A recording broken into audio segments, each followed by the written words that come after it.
Rascals. వాళ్ళు కళ్యాణ్ ఫ్రెండ్సే, చాలా డేంజరస్ ఫెలోస్. అలాగా? అయితే వీళ్ళని వెధవల్ని చేసి మన లగేజ్ మోయితా ఉండు. ఇదిగో రోజీ రాజీ, నేను ఐజీ నాగేశ్వరరావు గారి మనవరాళ్ళని, మినిస్టర్ నాగార్జున గారి మేనకోడళ్ళని, కలెక్టర్ సురేంద్ర గారి కూతుర్నని ఇక్కడ వీళ్ళెవ్వరితోనూ చెప్పొద్దే.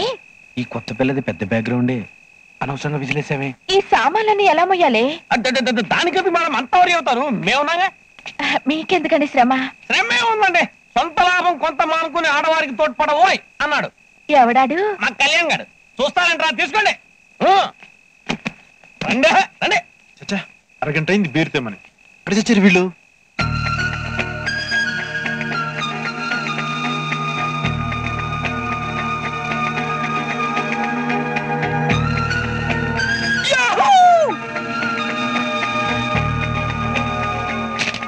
మై డియర్ కృష్ణ, మధ్య నువ్వు లేవమనని నాకు చిన్న డౌట్ వచ్చింది.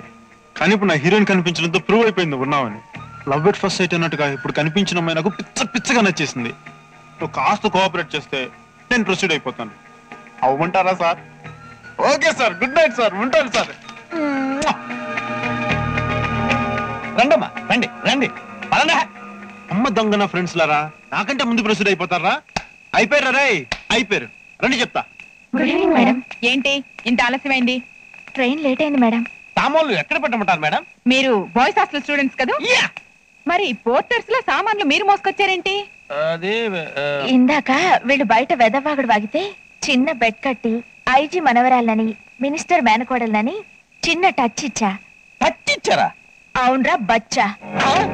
మరొకసారి మా హాస్టల్ లేడీస్ గురించి కామెంట్ చేశారో కిడ్నీ చట్నీ అయిపోద్ది. ఎక్కడుంటుందిరా అది? డాక్టర్ అడిగి చెప్తాను. Very good. ఆడపిల్లంటే నీలా ఉండాలి, అప్పుడు గాని ఇలాంటి మగ వెధవులకి బుద్ధి రాదు. కమాన్.